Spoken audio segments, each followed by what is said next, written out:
자, 우리가 이렇게 메리 크리스마스라고 이렇게 다른 사람에게 이렇게 성탄의 축하를 할 수 있고 예수님 탄생하셨다고 이렇게 고백할 수 있다는 것이 얼마나 감사한 것인지 모릅니다. 왜냐하면 우리가 만약에 구원 못 받고 지옥에 갈 사람이라면은 그런 축하를 할 자격이 없는데, 우리는 정말 예수 믿고 천국 가는 사람들이기 때문에 다른 사람들에게 예수님 탄생하셨습니다 이렇게 축복을 빌 수 있는 그런 축복의 사람들이 되었습니다. 자, 옆에 있는 분들에게 예수님 탄생하셨습니다 축복. 자, 예수님 탄생하셨습니다. 이렇게 축복을 빌면서, 아, 예수님 정말 우리를 위해 탄생하셨다는 게 얼마나 기쁘고 또 우리에게 위로가 되는지, 사랑을 우리가 나눠야 될 이유가 있고요. 또 그런 기회를 우리들에게 주셨고요.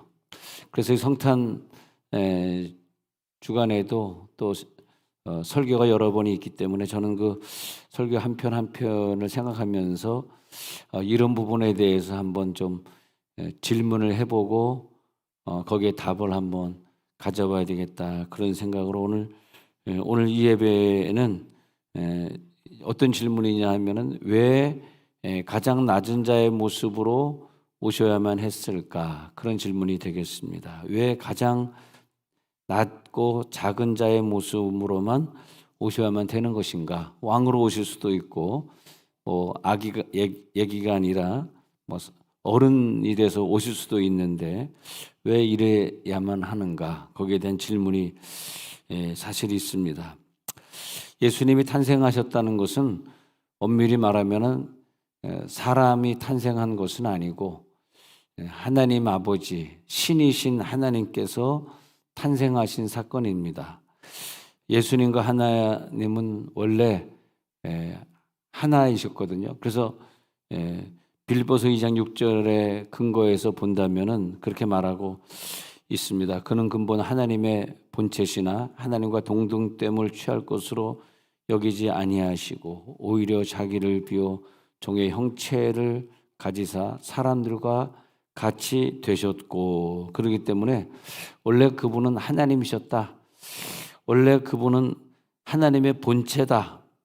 삼위일체를 믿는 분들은 빌보서 2장 6절을 믿는 거예요. 그래서 예수님은 원래 하나님의 본체다. 하나님이시다.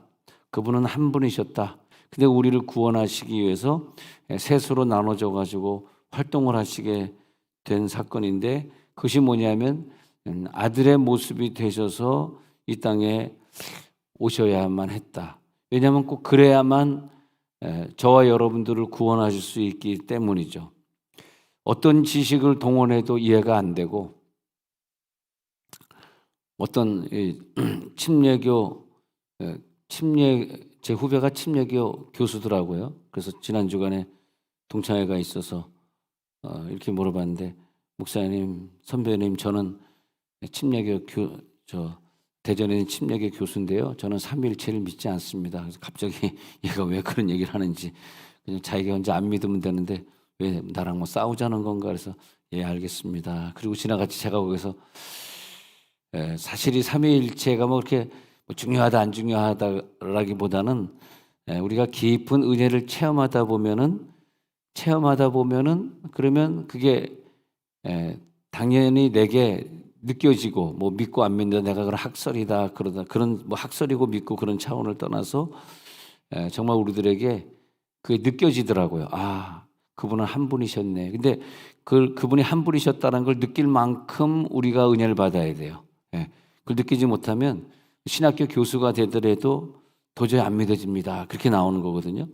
자, 그런데 창조자를 생각해 보자고요. 창조자가 이 지구를 다 창조하시고 온 우주 만물, 우리가 끝에까지 가볼 수는 없는 저 우주를 다 창조해 놨는데, 저 우주에 가서 지구를 바라보니까 지구가 얼마나게 보이냐 하니까 축구공만하게 보이더라. 축구공만한 그 지구에 보이지도 않는 한 점으로 되어서 내려오신다.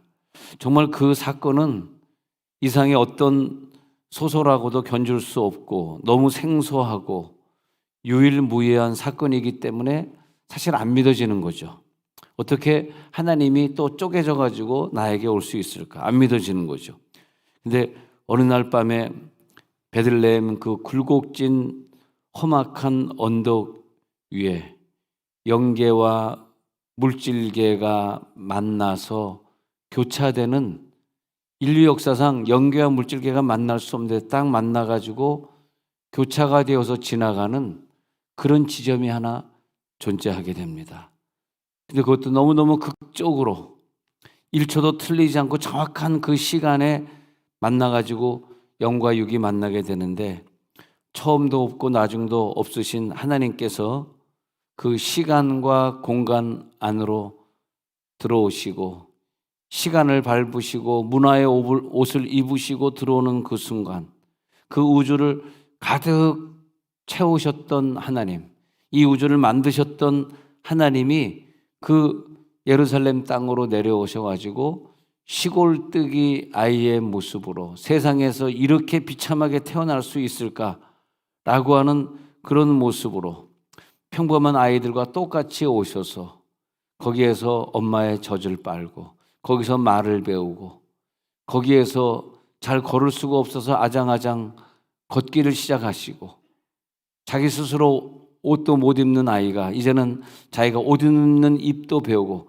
무엇보다 중요한 것은요, 누가 이렇게 채찍으로 때릴 때 내가 신의 모습으로 왔으면 난 하나도 안 아파, 나 채찍으로 때리는 사람 너희 저주받을 거야, 그렇게 할 수 있었을 텐데 왜 인간으로 오셔야 되냐면 내 죄 때문에 예수님이 채찍에 맞을 때 그것이 우리보다 1%도 적지 아니하고 우리가 느끼는 100%의 고통을 똑같이 그분은 느끼셔야만 내 죄가 사함받기 때문에. 이해가 되시죠? 그래서 그분이 이 아기로 오셔야 했던 것이죠. 그 채찍에 맞을 때 조금이라도 고통을 못 느끼면 그가 채찍에 맞음으로 내가 나음을 입었도다 그러는데, 내 죄가 사함받고 내 병이 떠나가고 내 문제, 내 고통이 응답받을 수 없는 거예요. 그래서 그분은 내가 당해야 되는 고통을 똑같이 느끼셔야 되기 때문에 내가 태어났던 그 모습으로 이 땅에서 태어나셔야 했고, 또 나보다, 저는 음력으로 11월 10일 날 할머니 생일날 광에서 그냥 병원에서 못 태어나고 어머니가 가위 하나 가지고 들어가서 태어난, 생각하니까 불쌍하다. 내가 왜 그렇게 태어났지? 갑자기 설교가 안 된다. 여러분들은 다 병원에서 태어나시지만 저는 그렇게 비참하게 태어나지 않았습니까? 근데 예수님의 태어나심은 이 중에서 나는 가장 불쌍하게 태어났어 라고 생각하는 분들보다 더 비참해야 되니까, 저 팔레스틴에서 지금 총 맞아 죽어가고 있는 저 사람보다 더 비참해야 되니까, 저들보다 더 가난, 팔레스틴 사람도 병원은 있잖아요. 근데 예수님의 시대에는 병원을 가지 못하고 그렇게, 그러면서 처음도 없고 나중도 없으신 하나님께서 인간의 세계로 태어나는 그 모습이 인간적으로 가장 비참한 모습이어야 된다. 하나님이 사람의 몸을 입음으로 하나님의 의도는 뭐냐 하면 완전하지 못하신 그런 단점과 결함과 아픔 속, 약점 속으로 걸어들어 오셔야만 했다. 그의 전지전능하심은 당시 통용이었던 아람어 발음에 말을 배우셔야 했고, 히브리 사람으로 태어나시면서도 아람어 발음을 하려니 얼마나 여러분 그 아랍권 글자 보시지 않습니까? 이게 무슨 글씨인가 무슨 뭐 지렁이들이 막 기어가는 것처럼, 그 참 배우기 힘든 언어입니다. 또 캄보디아 말 같은 것도 막 이상하게 생겨가지고 배우기 어려운데 참 이 아람어 배우기 어려워. 근데 그 아람어를 하나하나 배워야 되는 뭐냐? 근데 너무 예수님이 그 배우기 힘들었어. 왠지 아십니까? 우리가 생각할 때 아유 예수님은 신이니까 그렇게 어려운 단어도 금방금방 익히셨을 거야. 안 그래요. 왜냐하면 그분의 두뇌나 우리의 두뇌나 똑같습니다. 그래야만 그분이 내 죄를 감당할 수 있는 능력이 있으시거든요. 이해가 되시죠? 우리의 머리에 한정돼, 우리 머리 나쁘잖아요. 그 나쁜 머리나 그분의 머리나 똑같아야 됩니다. 그래서 그 천재이시고 전지전능하시고 이 세상을 다 창조한 그 두뇌가 일부러 이 땅에 와가지고 한정된 두뇌, IQ 그저 한 100이나 110 정도의 그런 두뇌로 바뀌셔야 했고, 그리고 온 우주에 충만하셨던 그의 편재하심은 이젠 다 없어지고 그냥 두 발로만 걸을 수 있고 나귀를 타야 하는 자의 모습으로 바뀌셔야만 했다. 그래야만 내 모든 걸 다 가져가시는 나의 가장 약한 모습이 되어주시는 것이다. 할렐루야. 정말 그의 전지전능하심은 별걸 다 할 수 있는 강력한 힘을 가지셨는데, 그에게 누가 침을 뱉을 때, 그에게 누가 뒤에서 욕을 할 때 방어할 수 있는 힘을 가지면 안 돼요. 다 맞으셔야 돼. 그래야지 내 죄를 다 가져갈 수 있는 거예요. 그 채찍에 맞는 고통이, 그가 당했던 그런 아픔이, 침뱉음을 당할 때, 사랑하는 제자들이 그를 버리고 떠날 때 그의 마음은 얼마나 아프셨겠습니까? 그 우리들이 살다가 나를 사랑하는 자가 나를 배신하고 나에게 뭐 물질적으로 사기를 치고 말이야, 또 뒤에서 나 안 보는 데서 내 친구들 사이에서 나를 욕하고 하는 그런 모든 일들을 우리가 당할 때 보면요, 아, 예수님이 이런 일을 당하면서 나와 똑같은 모습으로 나를 구원하셨지. 할렐루야. 그런 생각을 하기 때문에 최소한 여러분들은 이길 수 있어야 됩니다.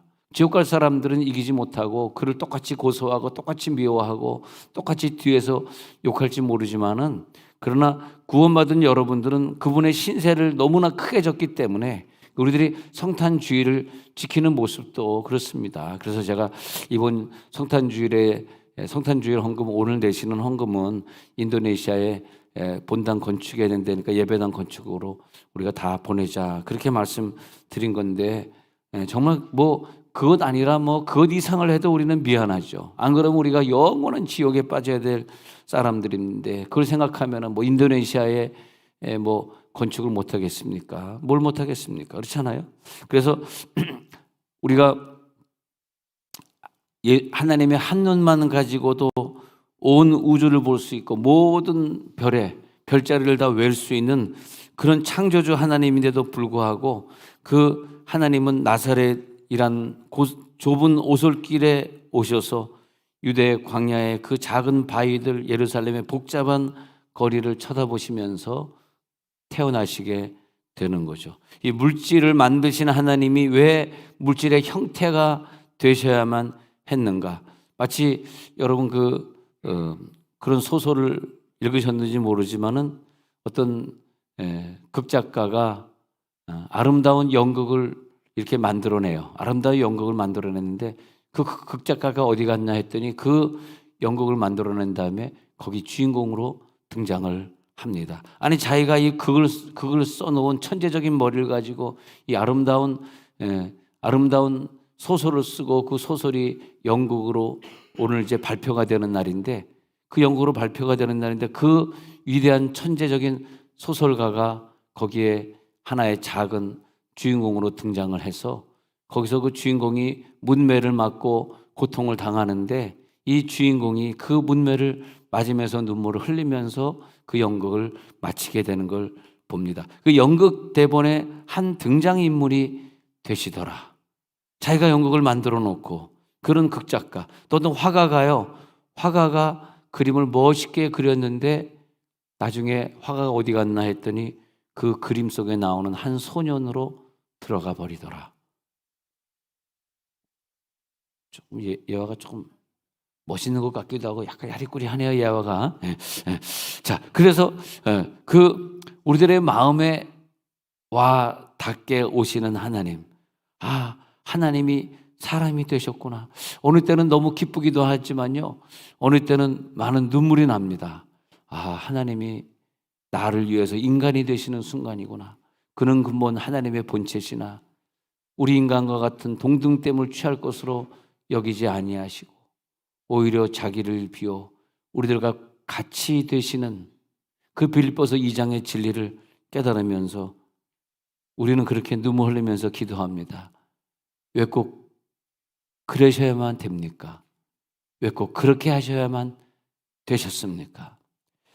그래서 하나님이 사람이 되셨다는 것이 얼마나 우리 가운데 진리로 다가오는지. 왜? 여러분들은 그것이 진리로 다가오고 성탄절에 눈물이 나는 이유가 뭔지 아세요? 여러분은 구원받으셨기 때문에 그런 거죠. 구원 안 받았으면 코숨 치겠죠. 말도 안 되는 소리 하고 있네. 그러겠죠. 근데 구원받은 사람은 그렇지 않죠. 이처럼 사람이 되어서 세상에 오신 하나님은 자기가 태어날 장소를 오늘 제 읽은 구절로 다가가고 있습니다. 태어날 장소를 베들레헴 구석진 한 마구간으로 택하시게 되는 거죠. 그렇게 되는 거죠. 자, 그래서 오늘 읽었던 구절 한번 보도록 하겠습니다. 누가복음 2장 4절에 가서 보니까 요셉도 다윗의 집 족속이므로 갈릴리 나사렛 동네에서 유대를 향하여 베들레헴이라는 다윗의 동네로, 왜? 거기로 가셔야만 돼. 그 다음에 약혼한 마리아와 함께 호적하러 올라가니 마리아가 이미 이제 만삭이 되었더라, 그 말이에요. 이미 만삭이 돼서 출산해야 될 일보 직전이다. 거기 있을 그때 해산할 날이 차서 첫 아들을 낳아 강보로 싸서 구유에 뉘었으니 이는 여관에 있을 곳이 없음이러라.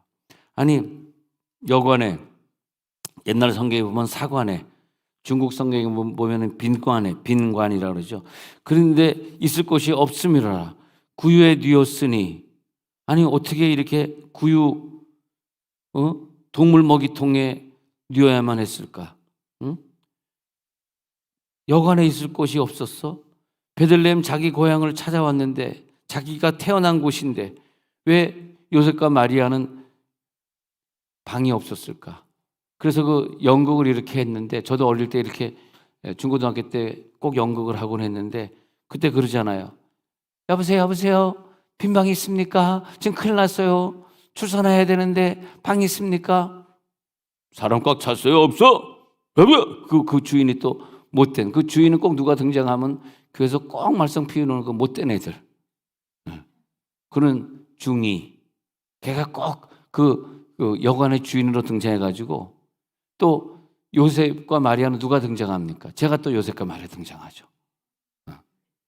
등장해가지고 앞대하 이게 빈방 있습니까? 그때 또 갑자기 혀가 또 짧게 되네. 그때는요. 앞대하 빈방 있습니까? 나 지금 애가 태어날래 그래요. 또 그러잖아요. 빈방 없어. 콩. 또 그다음 방에 큰일 났어요. 우리 혹시 여기 여관에 빈방이 있습니까? 빈방 없다. 꽝. 아이고. 그래가지고 다 빈방이 없다. 얼마나 그때 이제 빈방이 없다고 울어야 되잖아. 평소에 갑자기 이렇게 울음이 나올 수 있는 사람은 몇 안 되잖아요. 네. 그런데도 막 울면서 큰일 났네. 아내는 배가 불렀고 통증이 온다 그러는데 이제 해산해야 되는데 빈방이 없다 그러니 어떡하는, 빈방을 애타게 찾다가 할 수 없이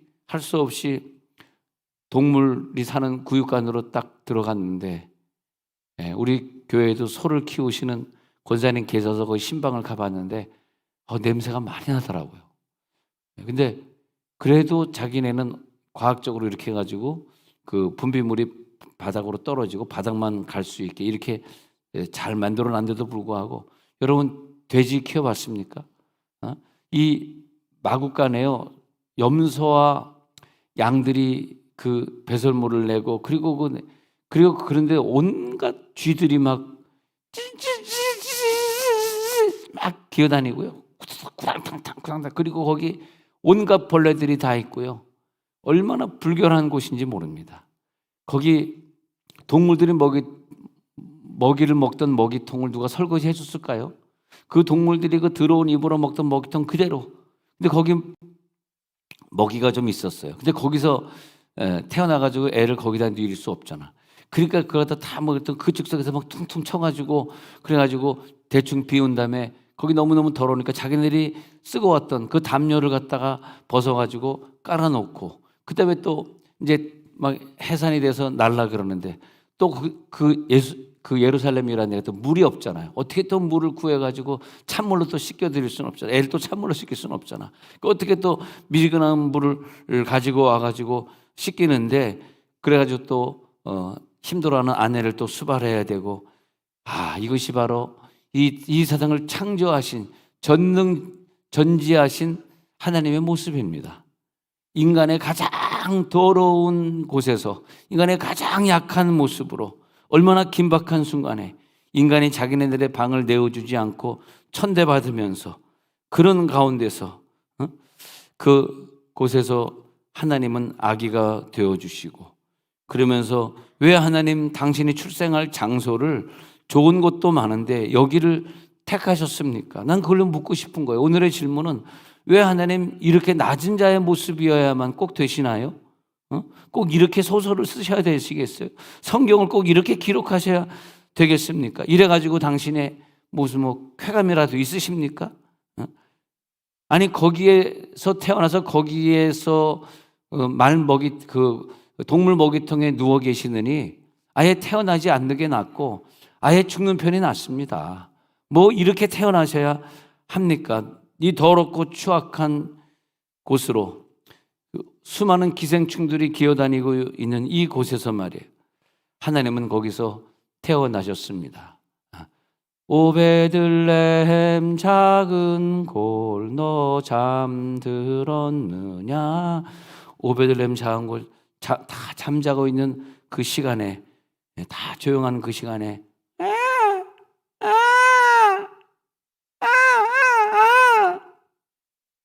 잠들어 있는 시간에, 그러니까 여러분들이 자고 있는 분이 계시네. 이제 일어나야죠. 일어날 시간 됐다. 어떻게 깨워? 찬송을 하나 불러드리면 설교 끝났나 해가지고 하고 일어났는데 반밖에 안 한 거야. 그 다시 잘 때 그때가 제일 힘들더라고요. 다시 잠을 청할 때. 야, 정말 그날 밤은요, 고요한 밤, 거룩한 밤, 고요한 밤, 거룩한 밤이었어요. 어둠에 묻힌 밤, 주의 부모 앉아서, 주의 부모 앉아서 거기에서 태어나셨습니다. 내가 무엇이길래, 내가 뭐 어쨌길래, 내가 얼마나 사랑을 받았기에, 얼마나 나를 사랑하셨으면 그 구유통에 담겨있는 그 주님의 사랑, 내가 조금이라도 그 사랑을 읽어낼 수 있을까? 그 구유통에 내 마음을 담을 수 있을까? 그런 마음으로 우리는 오늘 성탄절에 나의 마음을 드리고 있는 거 맞는가? 정말 우리는 성탄절의 축복을 받을 만한 자격이 있는가? 오늘 다시 누가복음 2장으로 돌아가고 싶습니다. 누가복음 2장으로 돌아가가지고 그 다음 구절 또 읽고 싶어요. 그래서 2장 8절에 보니까 그 지역의 목자들이 밤에 밖에서 자기 양떼를 지키더니, 이 목자들은 아주 낮은 신분입니다. 아주 낮은 신분에 하나님은 이 땅에 오셔서 어떤 한 대상을 택해가지고 그 대상과 사랑을 나누시고 사랑의 파트너가 되어가지고 그 사람의 약함을 좀 강하게 만들고 가난한 자를 부유하게 만들어가지고, 그래서 하나님을 잘 섬기고 하나님과 교제할 수 있는 아름다운 사랑의 대상을 찾으려고 이 땅에 오셨습니다. 그런 파트너를 만들고 싶으셔서 우리를 애초에 아담과 하와를 창조하실 때 그런 마음으로 창조하시고 완전한 인간으로 창조하셨는데, 선악과를 따먹으면서부터 우리 인간이 하나님의 사랑의 파트너가 될 수 없을 정도로 죄를 너무나 많이 졌습니다. 그렇기 때문에 나를 다시 구원해 주셔야만 내 사랑의 파트너가 되시기 때문에 나를 완전하게 다시 만들어 주셔야 돼요. 인간이요, 일평생 죄를 짓고 일평생 때로는 근심하고 일평생 가난하게 살고 일평생 수고하고, 선교사가 그 지역에 가서 복음 전하지 않고서는 일평생 하나님을 안 믿고 말이지 남의 나라나 침략하려고 하고 무기나 만들고 있고, 그런 불쌍한 민족이기 때문에 저들을 변화시켜서 저들의 죄를 다 하나님이 가져야 되시고 저들의 영원한 저주를 막아주셔야 되기 때문에 우리를 사랑하시는 그런 마음으로 이 땅에 오시는데, 그 오늘 말씀의 결론이 뭐냐면 이 땅에 오셔야 됐는데 왜 낮은 자의 모습이어야 되느냐? 낮은 자를 구원하려고. 저는 그렇게 생각해 봤어요. 우리의 외할아버지가 이북에서 선교사가 복음을 전할 때 떠는거리는 말로 말이야. 누구누구님 안녕하십니까? 내가 저 캐나다에서 왔습니다. 내가 미국에서 왔습니다. 하나님 믿으면 지옥 안 가고 천국 갑니다 이렇게 했을 거 아닙니까? 우리 어렸을 때는 선교사들이 외국 선교사들이 어릴 때 많이 있었거든요. 근데 아이 뭐 일본 사람들에게 이래도 죽고 저래도 죽는 거 그래 모르겠다 그냥 교회 한번 다녀보자 그랬을 거 아닙니까? 그죠? 그래가지고 교회 다니기 시작한 것이 그래가지고 대한민국의 초대 집사가 되었고 무슨 장로가 되었고 그랬을 거 아닙니까? 그래가지고 예수를 믿게 돼가지고 그 자손들은 다 잘 살고 다 훌륭한 식구들이 되잖아요. 근데 우리는 잘 살고 우리는 훌륭한 식구들이 됐지만 처음에 여러분들 예수를 받아들였던 그분의 모습은요 정말 말구유의 모습이에요. 구유통의 모습이에요. 정말 낮은 자의 모습이에요. 일제 핍박받을 때예요. 그래가지고 일본 사람들이 예수를 고백하는 사람은 전부 죽였던, 그래서 결국은 저희 증조 할아버지도 순교를 당하셨는데 전부 순교당할 그런 모습으로 오신 거예요. 이해가 되시겠습니까? 그분들 위해서. 예수님은 왜 그렇게 오셨냐? 가난한 자들 위해 오셨다 이거예요. 불쌍한 자들 위해 오셨다. 그러면 돈 있는 자, 대기업주에 있는 사람, 그리고 모든 것을 가질 수 있는 사람은 예수를 믿느냐? 못 믿습니다. 왜냐하면 너무나 가증이 많기 때문에, 너무나 유명한 연예인이 됐기 때문에 나는 마약은 할지언정 예수를 안 믿겠다. 그렇게 됩니다. 근데 하나님은 왜 그런 결단을 했느냐? 내가 내려가서 그 거룩한 보좌에서 내려가서 이 가난한 자들을 구원해야지. 가난한 자들에게 복음을 전해야지. 그래서 이 복음은요, 가난한 자들에게 시작이 되기 때문에 이 말씀을 드리는 것은 우리가 부자 같은 마음으로 사는 동안은 절대 구원받을 수 없습니다. 왜 예수님은 가난한 자들의 모습으로 왔느냐? 내가 가난한 자들의 모습이 돼야만 그분을 받아들일 수 있기 때문에, 내가 연약한 자의 모습이어야만 내 신앙이 성장하기 때문에. 예수님은 누구신가? 우는 자의 위로와 없는 자의 풍성이며 전한 자의 높음과 잡힌 자의 노임 되고 우리 기쁨 되시네. 우리 주변에 보면요, 짓밟힌 사람, 또 피지도 못한 젊은 사람, 꺾여 있는 사람, 감옥에 가 있는 사람, 가난한 사람, 병든 사람, 구속 찾아보면 참 많습니다. 성탄절의 복음의 대상, 우리가 찾아가야 될 대상은 가난한 자들이에요. 감옥에 있는 자들이에요. 죄를 진 자들이에요. 불쌍한 자들이에요. 그분에게 가야만 복음이 전파됩니다. 해보십시오. 병석에 있을 때 복음이 전파되잖아요. 그분이 건강할 때 예수 받아들였습니까? 자, 이제 눈을 감겠습니다. 눈을 감고 우리가 기도에 들어가면서 우리는 왜 우리를 구원하신 하나님을 경배해야 되느냐? 왜 우리는 이 탄생의 사실 앞에 감격해야 되느냐? 우리가 가난할 때, 우리가 힘들 때, 우리가 아플 때 우리를 위하여 그분이 죽으시러 이 땅에 오셨기 때문에 하나님 이제 예수를 받아들입니다. 나의 낮아짐을 유지하게 하옵소서. 겸손하게 하옵소서. 통솔하며 기도합니다.